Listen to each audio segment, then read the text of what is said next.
Assalamualaikum warahmatullahi wabarakatuh. Perkenalkan, nama saya Muhammad Anasuddin At-Tamimi dengan NIM saya 2206010129. Saya di sini ingin menjelaskan tentang sejarah Bank Sentral. Di sini ada pengertian Bank Sentral. Jadi bank sentral sendiri yang secara umum yang memiliki pengertian sebuah instansi yang memiliki banyak tanggung jawab atas kebijakan moneter sebuah wilayah negara. Bank sentral mempunyai sebuah peran untuk menjaga stabilitas harga maupun nilai mata uang yang telah berlaku pada negara tersebut, yang bakal dikenal dengan istilah inflasi. Jadi banyak sentral wajib menjaga agar tingkat inflasi terkendali serta selalu dalam nilai serendah mungkin maupun pada posisi optimal untuk perekonomian, dengan bentuk mengontrol keseimbangan pada jumlah barang serta uang. Apabila dalam jumlah yang telah beredar terlalu banyak, bank sentral juga telah berhak menggunakan sebuah otoritas yang dimilikinya. Di Indonesia sendiri, fungsi dari sebuah bank sentral oleh Bank Indonesia. Bank Indonesia merupakan sebuah lembaga negara yang independen, bebas dari urusan pemerintah maupun pihak lain, kecuali pada hal-hal yang secara tegas serta diatur pada undang-undang. Fungsi bank sentral di Indonesia ini dilaksanakan oleh Bank Indonesia. Peran serta tugas Bank Indonesia yang sebagai bank sentral sudah mengalami merupakan evolusi yang cukup panjang dari yang berawal sebagai bank sirkulasi, kemudian pernah menjadi sebuah agen dalam pembangunan dari pemerintah, dan terakhir pada tahun 1999 telah menjadi sebuah lembaga yang independen dengan tujuan tunggal, yaitu untuk mencapai kestabilan nilai rupiah. Selanjutnya di sini ada sejarah bank sentral. Secara historis, bank sentral tertua di dunia adalah Sveriges Riksbank di Swedia dan Bank of England di Inggris yang terdiri sejak abad ke-17. Perjalanan sejarah bank sentral kemudian mengalami perubahan yang signifikan pada abad ke-18, 19, hingga abad ke-20. Di Indonesia sendiri, bank sentral yang pertama didirikan dikenal dengan nama DJPS Bank. Bank tersebut bertindak sebagai bank sirkulasi di Hindia Belanda sejak tanggal 24 Januari 1828. Jadi tugas-tugas dari DJPS Bank adalah menerbitkan uang kertas disebut banknotes, memberi kredit bagi perusahaan, memperdagangkan logam mulia, dan bertindak sebagai kasir negara. Setelah kemerdekaan Indonesia, sesuai dengan Undang-Undang Nomor 11 Tahun 1953, yaitu tentang penetapan Undang-Undang Pokok Bank Indonesia, DJPS Bank dinasionalisasi menjadi Bank Indonesia dan berada di bawah pemerintah. Saat itu, tugas Bank Indonesia adalah menjaga stabilitas rupiah, menyelenggarakan peredaran uang di Indonesia, memajukan perkembangan urusan kredit, serta melakukan pengawasan urusan kredit. Di sini ada DJPS Bank, bank sentral pertama di Indonesia. DJPS Bank merupakan sebuah bank sentral pertama di Indonesia. Lembaga ini dibangun pada tahun 1929 di masa pemerintahan Hindia Belanda yang dipimpin Raja William. Satu lokasinya tepat di Jakarta. DJPS Bank melakukan ekspansi besar dengan membangun cabangnya di daerah Sumatera, Sulawesi, Semarang, Surabaya, Kalimantan, dan bahkan hingga di New York.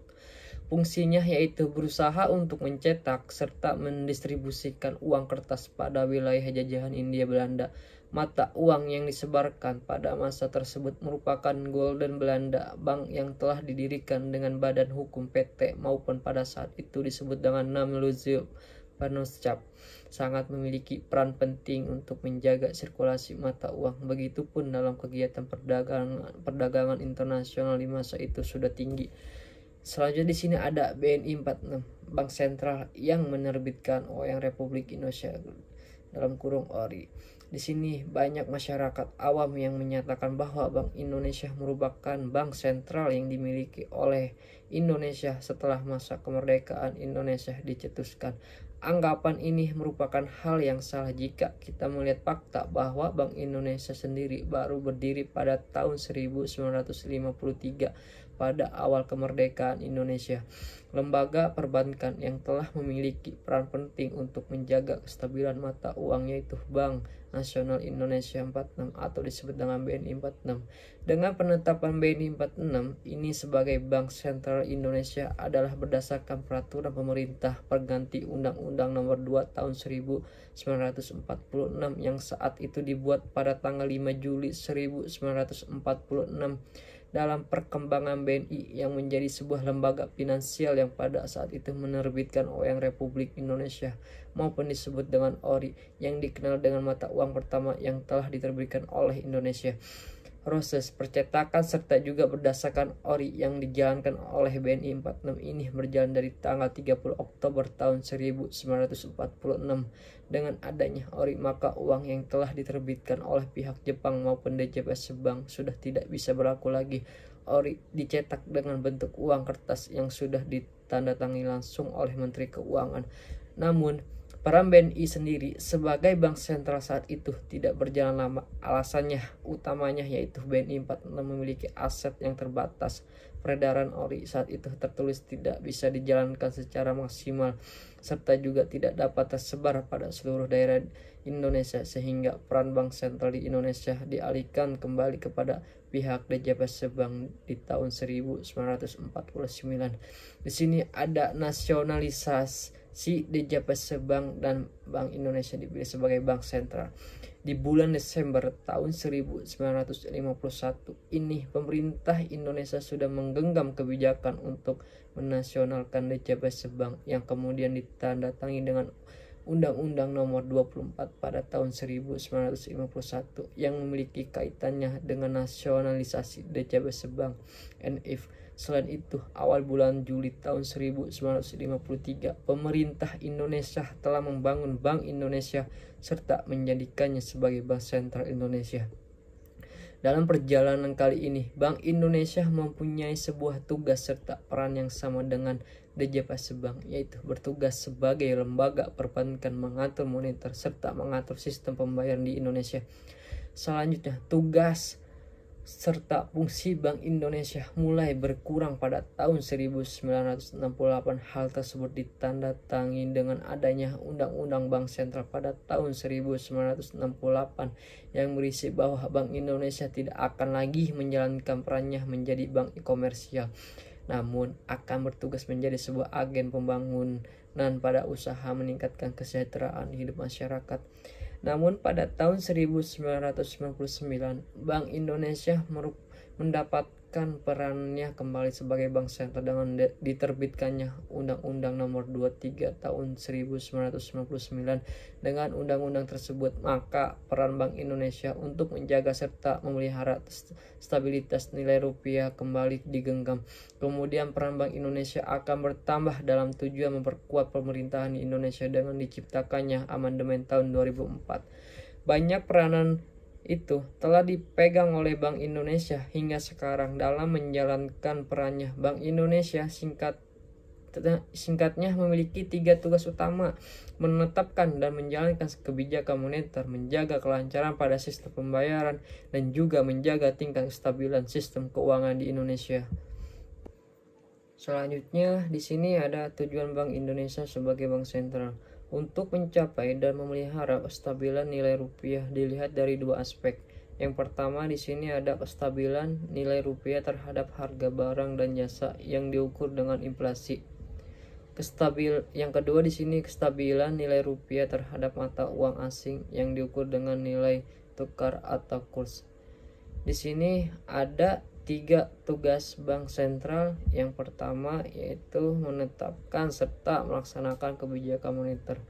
Ditetapkannya kewajiban moneter harus dijalankan untuk menjaga peredaran jumlah mata uang yang ada pada masyarakat. Maka seluruh harga produk barang serta jasa dapat dijaga serta dikendalikan. Dalam kebijakan moneter tersebut perlu dijalankan untuk mendukung pertumbuhan ekonomi nasional, sehingga pihak Bank Indonesia harus bekerja sama dengan pihak pemerintah, yang mana seluruh kebijakan yang telah ditetapkan dapat berjalan sesuai dengan kebijakan fiskal atau beberapa kebijakan ekonomi lainnya. Yang kedua di sini ada mengatur dan menjaga kelancaran sistem pembayaran. Makna dari sebuah sistem pembayaran ini merupakan sebuah sistem pembayaran tunai serta non-tunai. Bank Indonesia memiliki peran penuh saat mengeluarkan aturan standar, kesepakatan, serta tata cara untuk digunakan dalam mengatur peredaran uang. Yang ketiga di sini ada mengatur dan mengawasi perbankan. Bank Indonesia perlu melakukan pengawasan makroprudensial yang berguna untuk menjaga kestabilan sebuah sistem keuangan yang berlaku di Indonesia. Kebijakan makroprudensial ini adalah sebuah kebijakan yang telah disusun untuk bisa memberikan batasan dengan risiko serta biaya krisis yang sistematik supaya tetap dapat menjaga keseimbangan sebuah sistem keuangan di Indonesia. Selanjutnya di sini ada peran penting dalam pembiayaan. Di sini ada 5. Yang pertama yaitu sebagai regulator. Bank Indonesia berperan sebagai regulator yang membuat peraturan-peraturan terkait sistem pembayaran di Indonesia. Terus di sini yang kedua sebagai operator. Bank Indonesia berperan sebagai operator yang menyediakan jasa layanan sistem pembayaran di Indonesia. Terus yang ketiga di sini ada mengatur perizinan. Bank Indonesia berperan sebagai lembaga yang memberikan izin kepada lembaga-lembaga lain yang menyediakan jasa layanan sistem pembayaran di Indonesia. Yang keempat di sini ada mengatur pengawasan. Bank Indonesia berperan sebagai lembaga yang memberikan pengawasan atau lembaga-lembaga lain yang menyediakan jasa layanan sistem pembayaran di Indonesia. Terus di sini yang terakhir yang kelima sebagai fasilitator. Bank Indonesia berperan sebagai fasilitator yang memfasilitasi pengembangan sistem pembayaran di Indonesia. Cukup sekian dari saya, kurang lebihnya mohon maaf. Akhirul kalam, wassalamualaikum warahmatullahi wabarakatuh.